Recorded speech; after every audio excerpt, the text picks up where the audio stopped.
What's going on, everybody? Welcome in to For the Millie. TwoGun will be joining us in time to talk about the Showdown. But until then, you've got myself, you've got PropGod. We're going to talk through a lot of our favorite picks on the day and maybe even a little recap of this past week. Like, how was your Thanksgiving slate? How was your Sunday? Just the general football, how'd it go? Oh, it was pretty good. As soon as I got to Chicago, I was able to use FanDuel. So put some parlays together. Missed by a couple yards from CD and Lamb on one parlay, but then we ended up hitting a plus 510 on the Packers game, Packers and Dolphins. So it's pretty good there. Then the week, closed out pretty strong. Then the food was great. Favorite time of the year for a big guy like myself. Thanksgiving. So it was pretty great. What about you?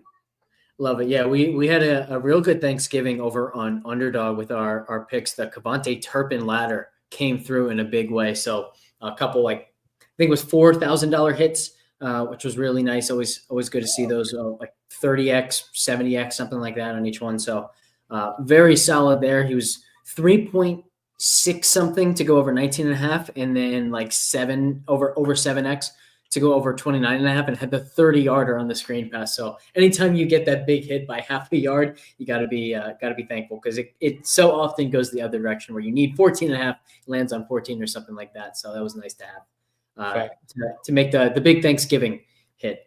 Always makes that food taste that much better.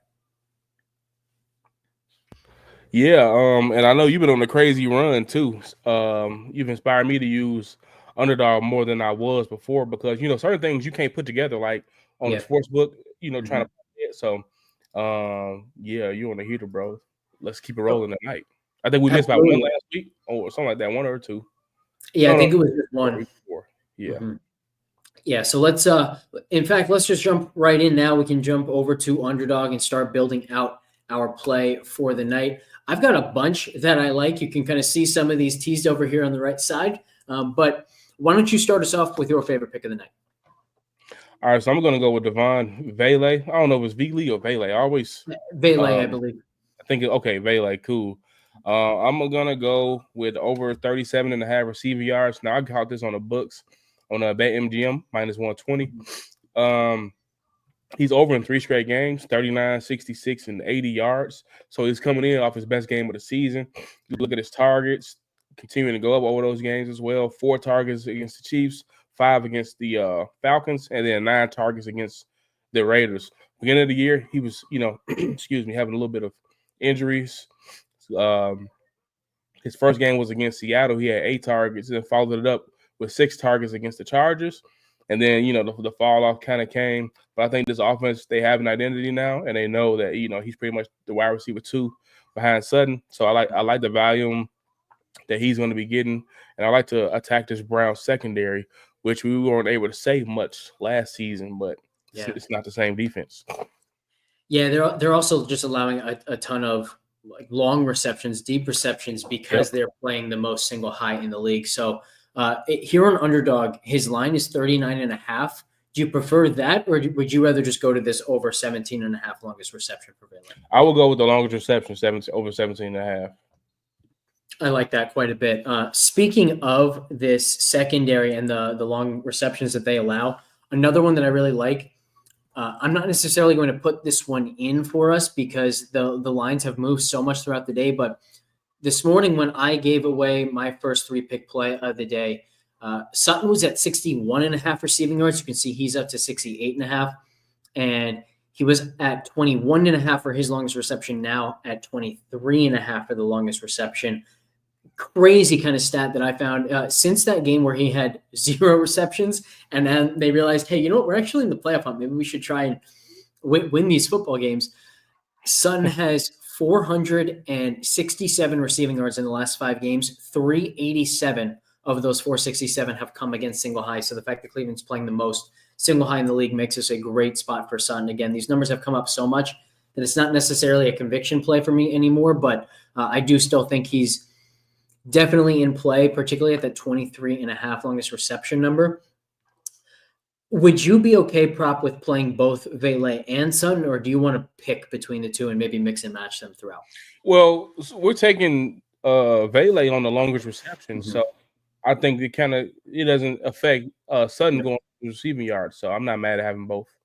Yeah, I like that call. All right, my first one of the day is going to be Jaleel McLaughlin under 9.5 longest rush. Now, I'm going to actually bring up Stats Hub for this analysis because this is just pretty much purely coming from Stats Hub. So if we go to players in the advanced rushing section, and I'm going to filter just to Denver, one of the things that we can do is we can scroll all the way to the right and look at the type of runs that each guy is getting. I'm going to uncheck this qualified box so that we now get Estime, Javonte Williams, and McLaughlin in there together.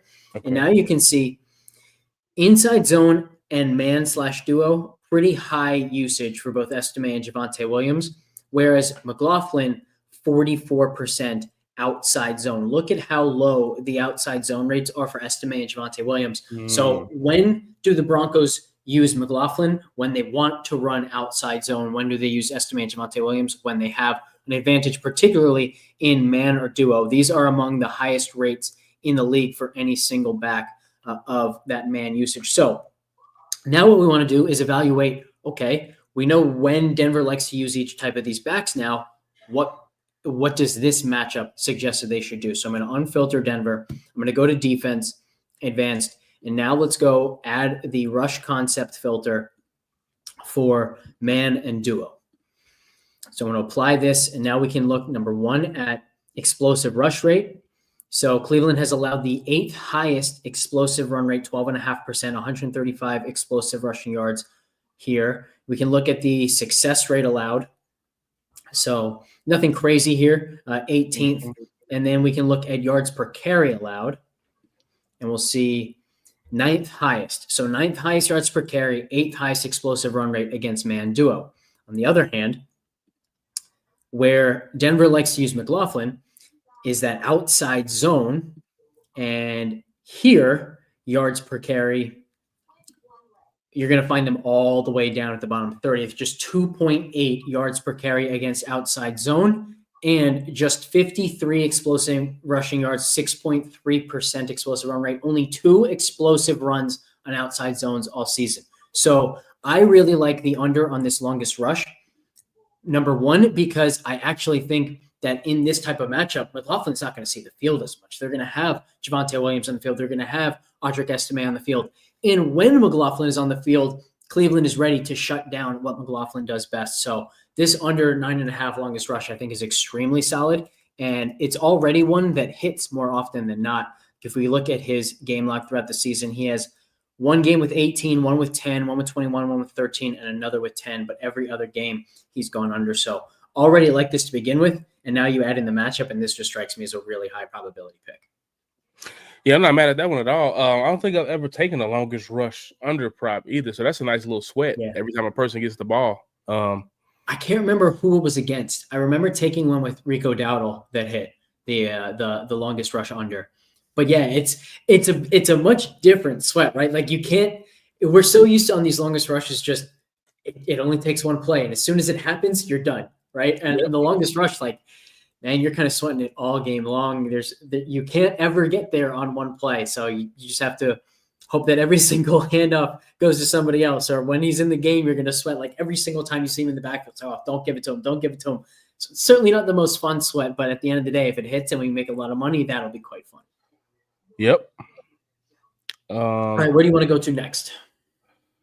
So this one is a little bit different.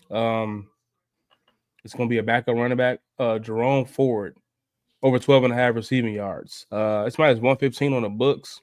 Now, if you look at Cleveland, right, on paper, it looks like a bad matchup as far as receiving yards to running backs.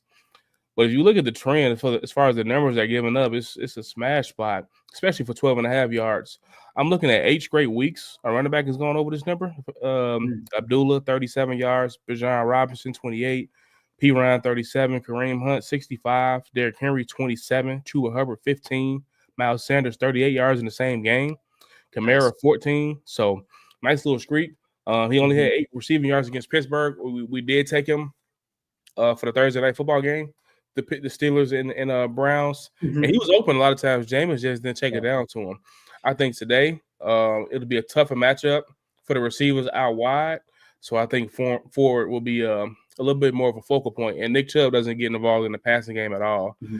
Ford has had some good receiving yard games this season too. 25 against Dallas, 33 against the Giants, 27 against the Raiders, and then 29 against New Orleans the week before they played the Steelers. So I like Ford to get a little bit more involved, and now that he's a couple weeks back from his injury.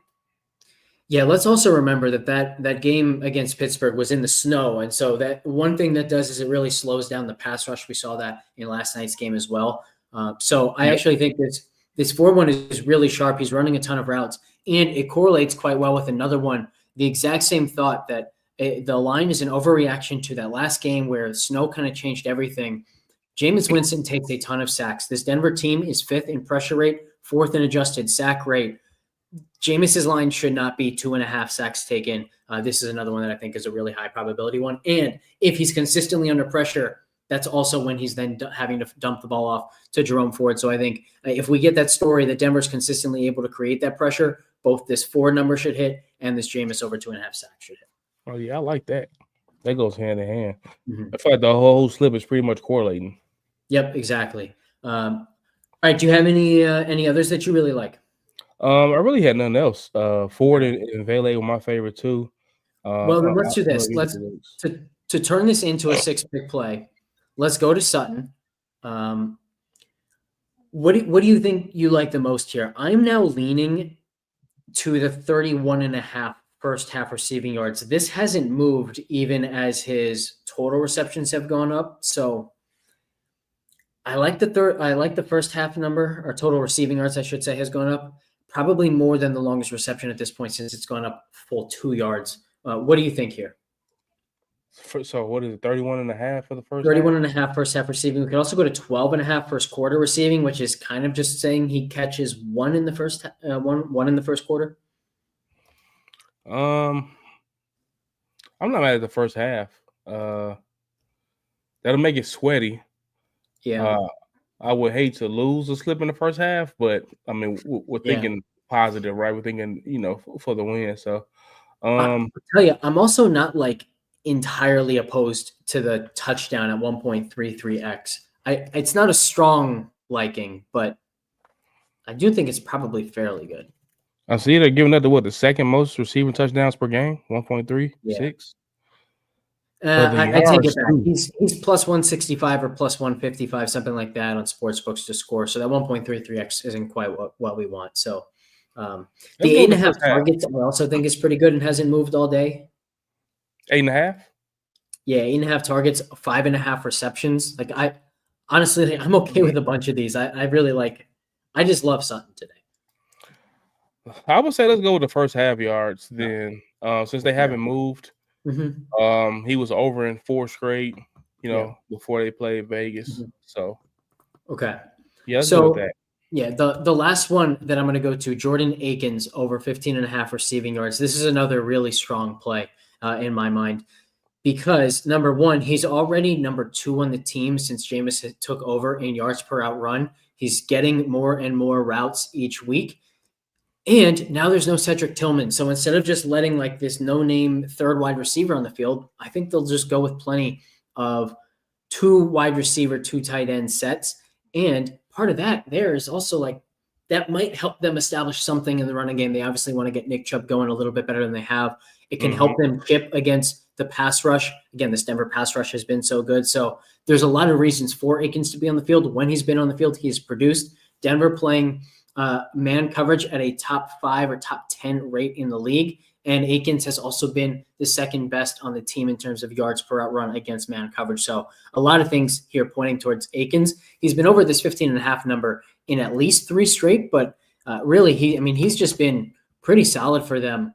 Almost like frustratingly so for David Njoku. 4 targets in 3 consecutive games, 4 of the last 5, 42, 32, 19, and 38 yards. He's had long receptions of 21, 21, 19, and 18 in that time as well. So 15.5 just seems like a crazy, crazy low number. The DVOA adjusted fantasy points against data also shows us that this Denver team, like they lock down wide receivers slightly better matchup for tight ends. So I do think Cleveland might attack through the tight ends today.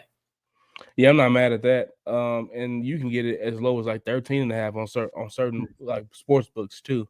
So while you were speaking, I was looking into it and looking at the recent trends. And you spoke on it, the 4 targets in 3 straight games. So yeah, I'm not mad at this one at all. Yeah, I also kind of like this ladder at 1.77x 29.5, and then the 39.5 all the way up to 3.39x. I'm going to keep monitoring this, hoping they add 49.5 at something like 8x. I think that would also be great, and just kind of hope that he's really involved. And we've seen Akins in his time. He catches a little drag or something, and the sideline's wide open, and so he can create those chunk gains. So definitely interested in his ladders, but. That in and of itself gives us 6. Vele over 17.5 longest reception. McLaughlin under 9.5 longest rush. Ford over 13.5 receiving yards. Jameis Winston over 2.5 sacks taken. Cortland Sutton over 31.5 first half receiving yards. And Jordan Akins over 15.5 receiving yards. Let me lock this in right now. Love it. Kenny chiming in Njoku, big night. What are your thoughts on Njoku? Because I will talk about him a little bit on the Showdown side of things, but any interest in anything for Njoku here? I hadn't looked at Njoku. I kind of like. I'm on this trend where I'm liking like the low key guys, like what you said with Akins and Vele, because they're getting the target share, and the numbers are so much more attainable. Now, Njoku at 46.5 is low, especially coming off a bad game against the Steelers. So I can see them, trying to get them back on track. And he was having, at least 7 targets per game over the last 3 weeks until that happened. So I'm not mad at Njoku. What I go, receptions or receiving yards? I might go with the honestly, I might go with the 4.5 receptions before I went with his receiving yards. I definitely would too, if not for the fact that it was 0.86x. That certainly hurts it. But yeah, I think one thing I'll note with Njoku is, to me, he has like 2 very powerful forces competing against one another for what type of performance we'll see from him tonight. On the one hand, no Cedric Tillman could be great for him. We know that this guy he was number 2 in the offense, only behind Amari Cooper. Suddenly Amari Cooper gets shifted out of town. Jameis Winston takes over, and we think, oh, it's Njoku time. No, it's been Jerry Jeudy time and Cedric Tillman time. Even Elijah Moore has gotten a much larger piece of the pie than maybe we expected once Jameis took over. Yep. And it hasn't really led to much for Njoku, even as this offense suddenly has a ton of pass volume and even production. So no Tillman could be a great thing for Njoku. On the other hand, Njoku is much better against zone coverage and much better against 2 high coverages. Denver near the top of the league in both single high rate and man rate. So I think it's a poor matchup for Njoku, which is another reason why I like Akins saying like, hey, they might have to go away from the wide receivers because of how good this Denver secondary is to the tight ends. And yet the matchup also isn't great for Njoku. So another point in Akins' favor. But yeah, I mean, if put it this way, if Njoku has a huge game, I'm not going to be surprised. But if he doesn't get to this number, I'm also not going to be surprised, which is why I have more interest in Njoku in Showdown than here in the prop market. Yeah, what are your thoughts on Jerry Jeudy, the revenge game? Now, while people are saying, the Denver defense has been good, the secondary, I'm looking at opposing wide receiver ones. Jacoby Myers, 121. Trey Tucker, 82 yards in the same game. Drake London, 61. DeAndre Hopkins, 56. Zay Flowers, 127. Coker, 78. And I'm looking at Jeudy sitting at 57.5 on some books, 59.5. What's your thoughts on him? He's been really good against both man and single high as well. So that's a great point in his favor. I saw in the wide receiver cornerbacks, Jeff even has him listed as the slot receiver, potentially saying that they're going to move him more into the slot this game to help avoid Surtain. Mm-hmm. Man, it's scary because now when you bring up Jacoby Myers and some of those other guys, I did notice a trend there is that the guys who are producing against this Denver team are guys who can be moved into the slot a little bit more to avoid that Surtain shadow coverage. whereas guys like yeah. DK Metcalf has had a tougher time against them because he typically sees Surtain almost every single snap. So yeah, I think Judy is probably a pretty sharp play, and potentially more so in the prop market where you can get over 21.5 longest reception, or probably, let's see, I need a refresh here to get his actual receiving line.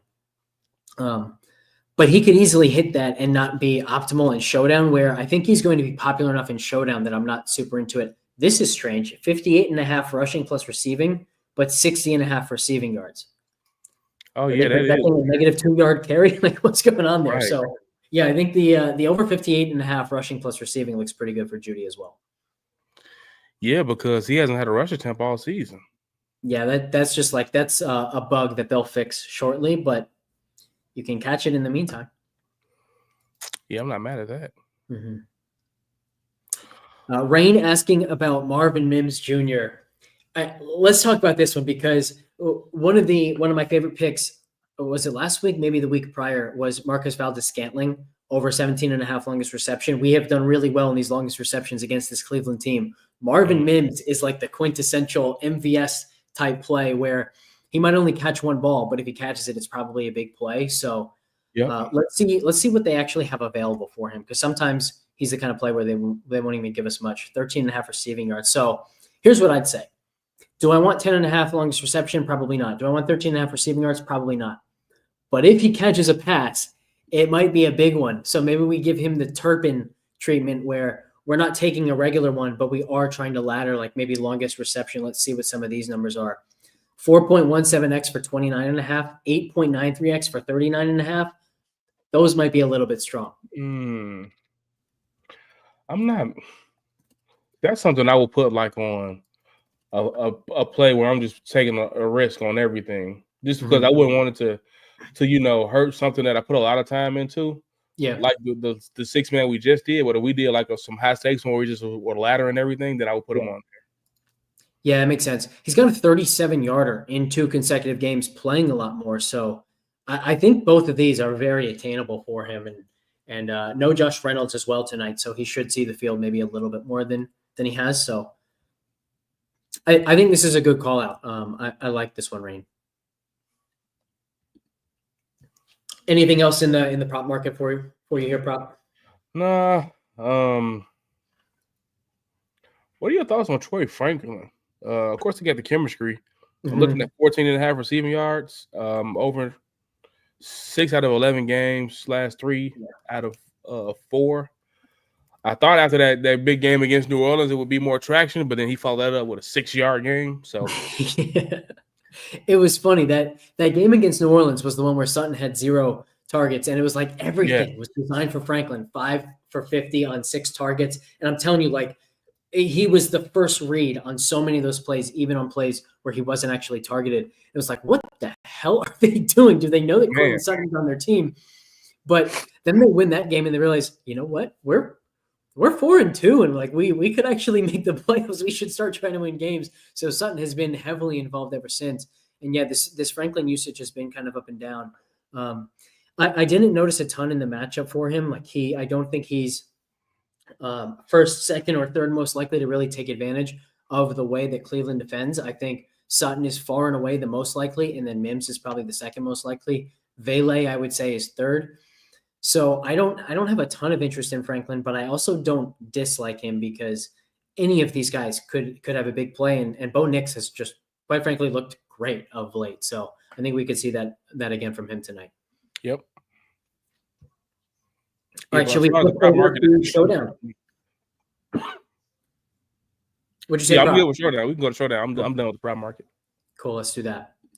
So let me bring this up.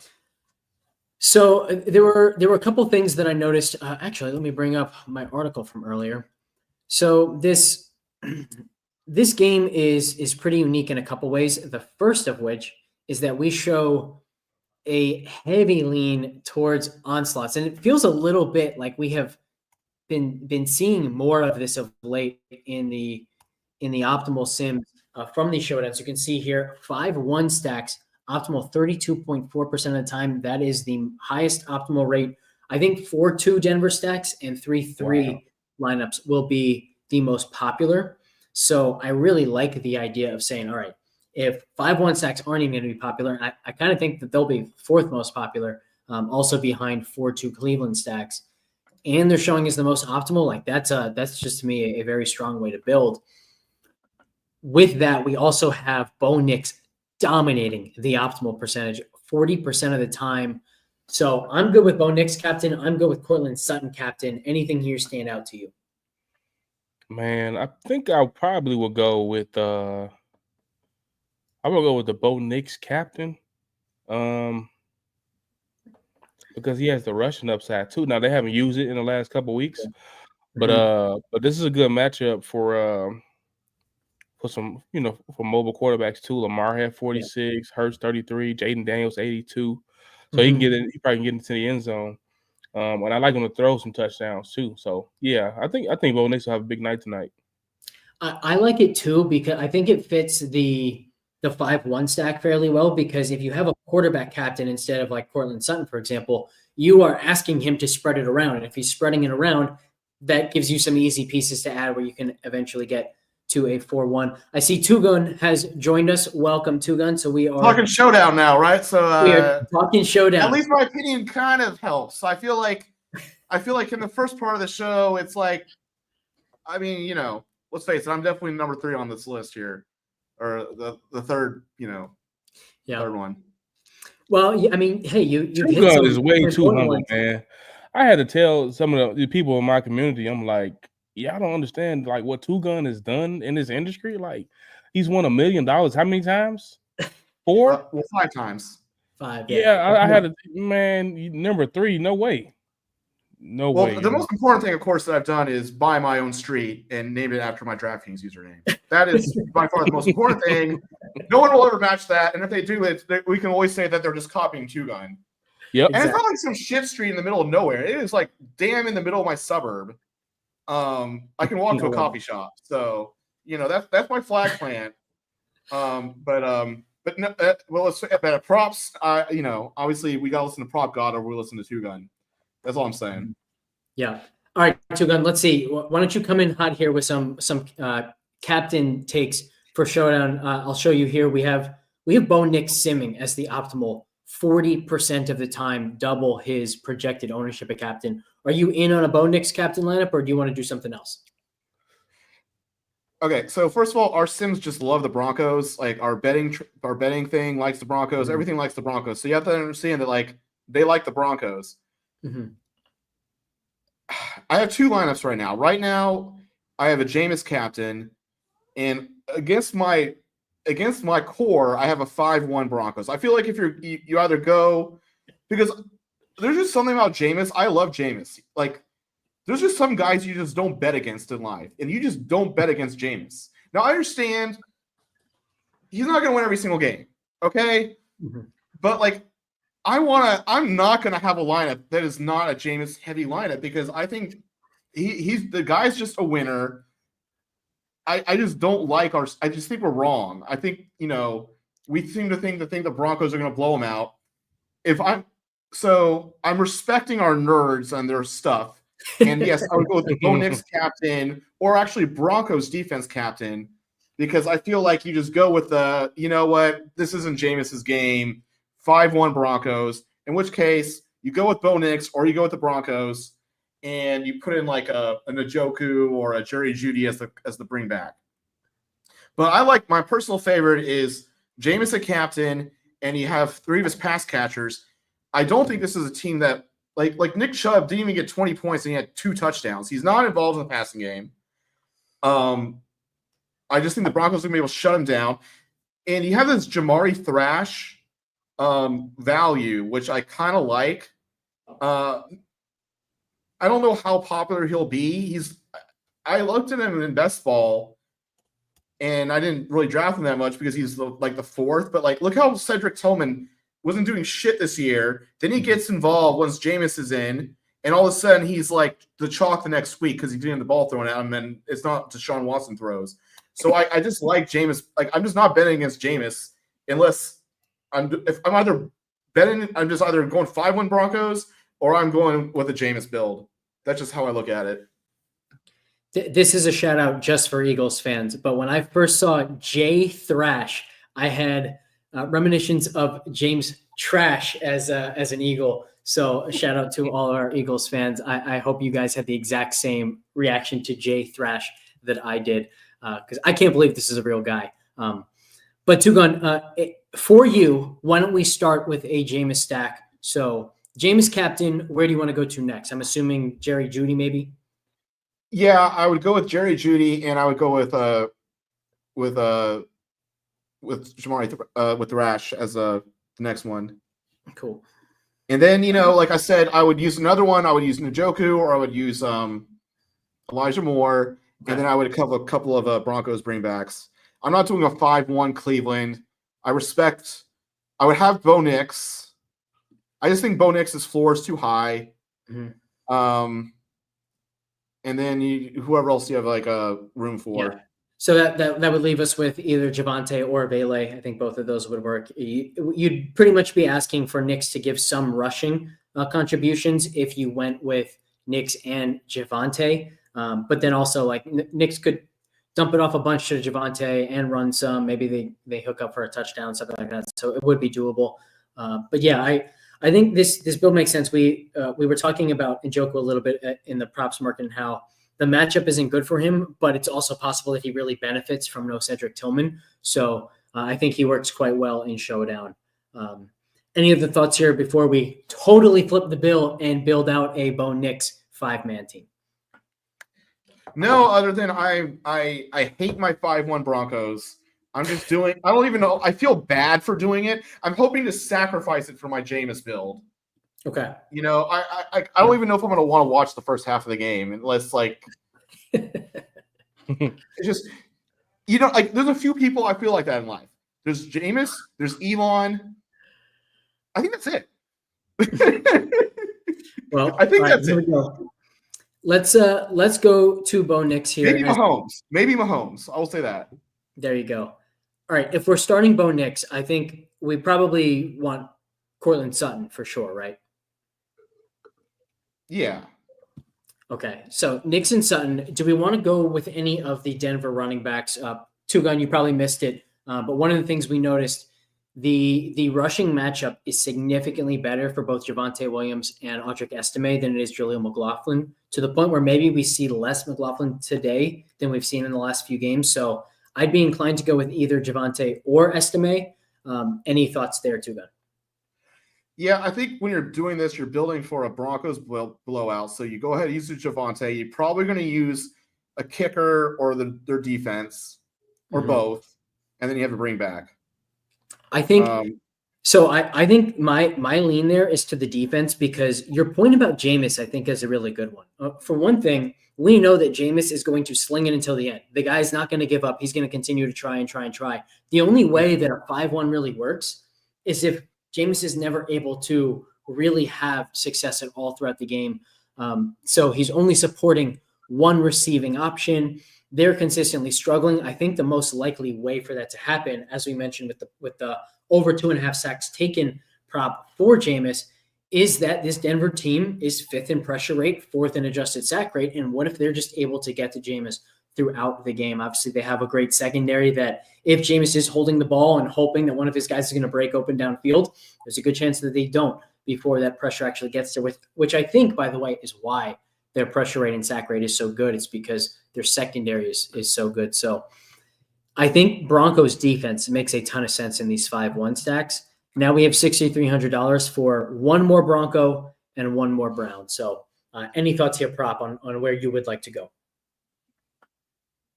Williams, Broncos, Vele. I like that. But before I click it in here, I see Eric. Here, right? Yeah, Eric mentioning nightmares from James Thrash and Todd Pinkston. So yeah, I'm with you. I can't believe that Thrash is a real person now. But yeah, okay, let's throw Vele in there, which is going to leave us with a pretty comfortable $6,200. Like we'd be leaving money on the table, but we could go with either kicker here. We could go with Estime and maybe try to upgrade elsewhere. Actually, we need a Cleveland guy. So maybe Vele could still work here. We could also put Vele in instead of Javonte Williams if we wanted to save us money. But Prop, do you have a preferred Brown as a bring back? I'll even take Vele out of here momentarily just so that we have a little bit more salary to play with. Would Judy cost too much? He would leave 3,600. So no, like we'd still have options here. We could go Humphrey, Franklin. We could go Marvin Mims and hope that one big play happens, which I think like that's a strong bet to make when you have a Bo Nix captain selection already. Yeah, I would go with him, and then I like the Mims look. Cool. I'd also say like, you want to pay up. Say that again. I was going to say between Mims and Franklin, but I'd rather go with Mims has the big playability, so I'll go with Mims. I also think one other option. Now this is a little bit tougher to do in a 5-1 stack because there aren't that many Broncos to actually pay up for. But we also have down here that $2,400 Jordan Akins play, so I think he's also a really strong value on the slate. So more value options than usual on Showdown. It's going to be a little bit easier for us to fit some of the more expensive guys, but the trade-off there is because there are that many guys who are viable in this cheap range, it's precisely because there aren't as many stars soaking up all the usage in this one. So there aren't that many guys to actually pay up for and use these super cheap guys to help you get in your lineup. So any other major thoughts here on Showdown, TwoGun? I don't know. It's like it's tough because it's almost like I'm not even sure what the chalk build is. Like I know who the chalk players are, but it's not like I can't tell. Do people really want to have like 4-2 Denver or like which team people are overusing, if any? That's such a good call. In fact, I even cheated in the chalk build section of my article. This is what I put in there. These 5: Bo Nix, Cortland Sutton, Javonte Williams, Jameis Winston, Jerry Jeudy. Obviously, this is not the chalk build in the sense that people can't have these 5 together. But to me, they're clearing away the 5 most popular. And so I think every single lineup should try and leverage at least one of these like factions, if you will, of the lineup, maybe even 2, where you kind of separate this as group number 1 is Nix and Sutton. So you find a way to leverage those guys. You find a way to leverage Javonte Williams, or you find a way to leverage the combination of Jameis Winston and Jerry Jeudy.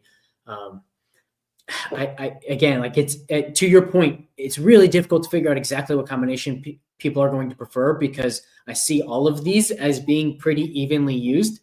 So that aspect of it is tough, but we know the pieces that we want to leverage. Yeah, I mean, I can see Nick Chubb not being too popular because of that. Doesn't mean I really like him though. Do you know what I'm saying?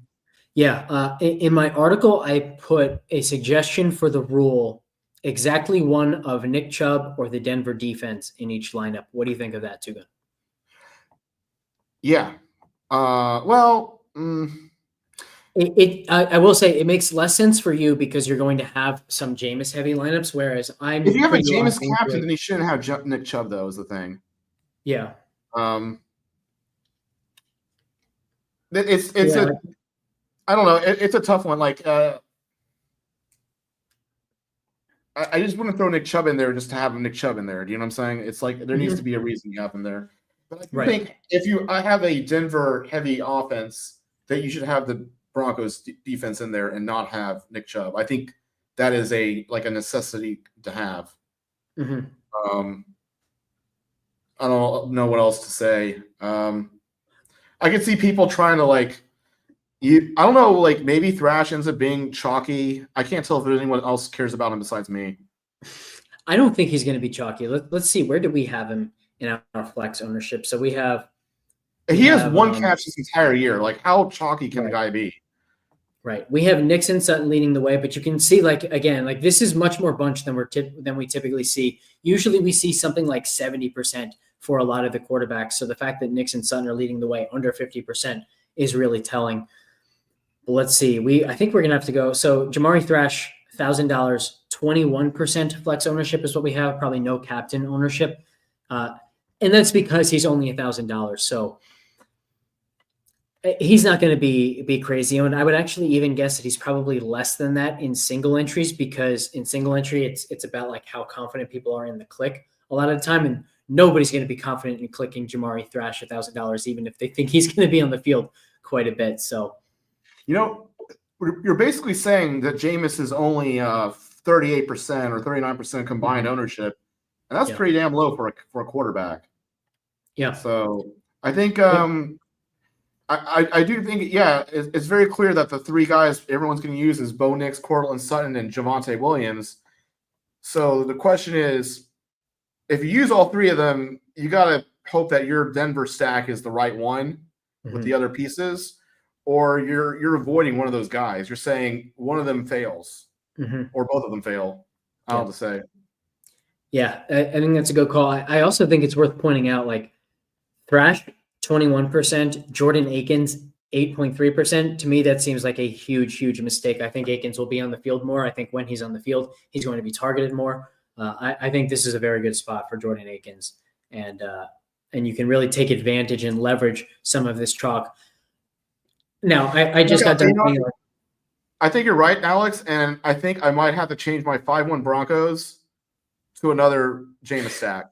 with has Akins, Akins in it because if I mean, I have a good amount of money on this because I just am, but there's my soul does not believe in fading Jameis, and I just can't do that.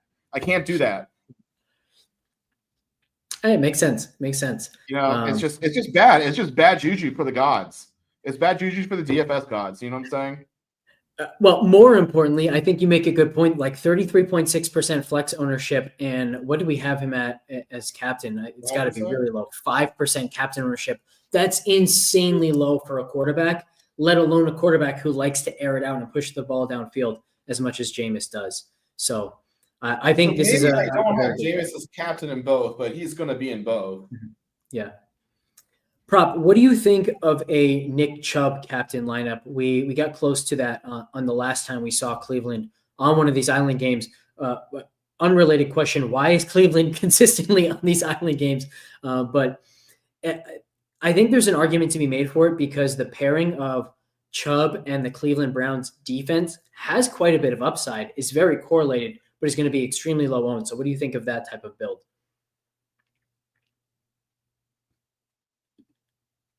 You're muted, Prop. Am I good now? You are. I'm at the point where I got to see it first with Nick Chubb in the Browns running game. The high his season high is 59 yards. Now that was against Pittsburgh in the snow, but I'm looking at the Denver defense. They're only allowing 78 rushing yards per game. So they're giving up the 5th fewest rushing touchdowns per game. It's a tough matchup for running backs on the ground. It's better for running backs through the air, which is why I like Ford in this one. I think you bring up a really good point, and I think what we saw in that Pittsburgh game is kind of the only path for Chubb. It's the touchdowns. He's got to score twice. Yep. So I think any lineup that has Chubb should be a TwoGun-esque lineup where you're heavy Jameis, you're heavy this passing attack, and you're assuming they're able to move the ball, get themselves into the red zone, and then Chubb's able to punch in a couple. So I think that's a great point. Like the efficiency on the ground is just not there, and this Denver defense, not exactly the matchup that you're looking for to get that explosive rushing game going. I will point out, it's almost like if you're going to use Chubb, because it is a bad, like, put him as captain, like, just live or die by it, because he's so touchdown dependent in this game. I also think that Chubb would work as a flex if you have like Jerry Jeudy or one of the other receiving options for Cleveland as the captain, where Jeudy can be optimal as the captain even if Nick Chubb scores twice, because Jeudy could score once, get 100 yards. Even if he's only at like 80 yards and 6 receptions, there's still a good chance that he outscores Chubb if Chubb scores twice. So I think there are ways you can use Chubb as the flex, but generally speaking, your point is a good one. That's like Chubb might get you 5, but he also might get you 20 to 25 DraftKings points, and there's not a ton of wiggle room in between because he's so tied to the scoring. So if you are making that bet on him, you might as well use him as the captain. And to that point, what is his projected captain ownership? Let's see. 2.8%. So that's a little bit intriguing to me. Yeah, and I think it's one of those things where like I think you actually use him with Jameis because Jameis's floor is in a game where Chubb actually does well. Jameis is going to get you at least 10 to 15 points. Mm-hmm. Do you understand what I'm saying? Yeah. Like if Chubb fails, like Jameis might fail too, but Chubb isn't going to succeed and Jameis is going to fail.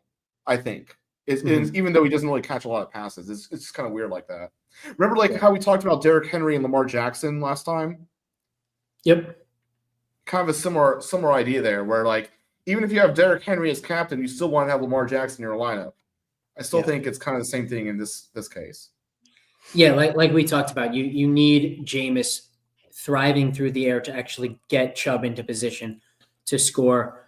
Shout out to everybody in the chat. You guys are awesome. We appreciate you joining us. Yes, and and to that point, I do want to bring up the fact there is still time to use these promo codes. They expire at midnight tonight. BKVIP for 25% off any of the VIP subscriptions, NFL VIP Plus or VIP Plus, and BK20 for 20% off. If maybe you haven't ever tried DFS before, you like what we're saying here on Showdown, you like what we're talking about over on Underdog, and you want access to all of those picks and plays. The Optimizer, we just launched contest sims this past week. They were fantastic, super, super helpful, both for the Thanksgiving slate and the main slate yesterday. So if you want to give DFS a try, you can use BK20 just for the DFS package, either of the DFS packages, NFL DFS Plus or the All Sports DFS Plus. And of course, that is BKVIP one more time for the 25% off.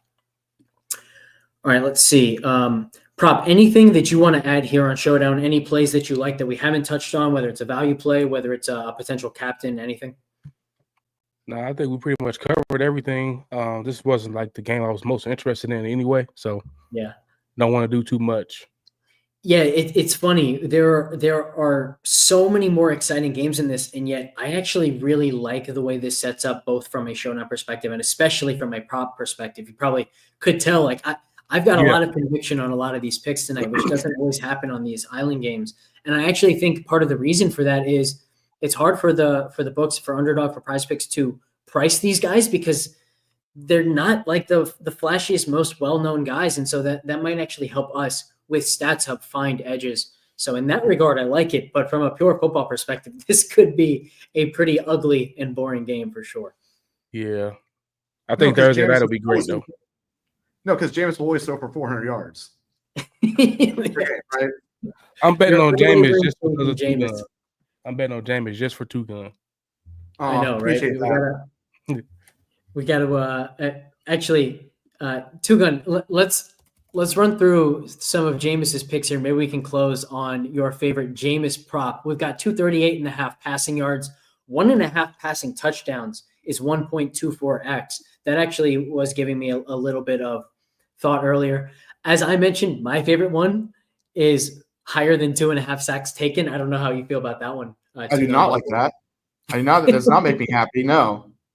He can still throw a lot if he's taking sacks. That might just mean that they're dropping back a ton. Yeah, it's just going to make him mad and throw it even farther for even more yards. Rob, we could really troll TwoGun by taking the over 0.5 fumbles lost for over 2x. It's just going to make him mad and throw more touchdowns. Or the interception. Yeah, where is the interception? There's got to be one here. Only 0.81x for the pick. I will say I actually kind of like the under on that. He's been better at that so far this year, at least in comparison to previous seasons. Yeah, because you can see now because he got the LASIK. There you go. He had the 3 picks against the Chargers, but the Chargers seem to do that against a lot of teams. Only 1 pick in the other 3 games combined. 4 if you count the one against Cincinnati where he came in late, only had 11 attempts. So which of these do you think is your absolute favorite, TwoGun?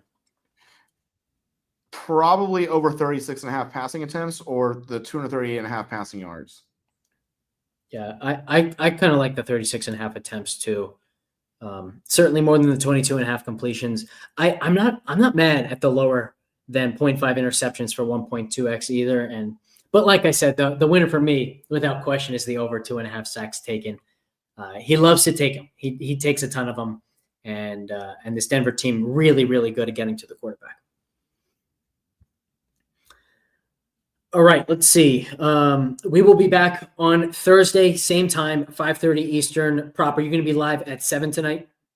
7:15. Okay. Brian chiming in 400 for Jameis, 100 for Kadarius Toney. Oh wow! Is Kadarius Toney going to be active? I'm not even sure that he is. Yeah. Dope picks chiming in. He's throwing a pick to Surtain. If he targets Surtain, he's going to be picked off, I think, at least once. I would he's definitely going to try him. There's Jameis. He I ain't think scared nobody.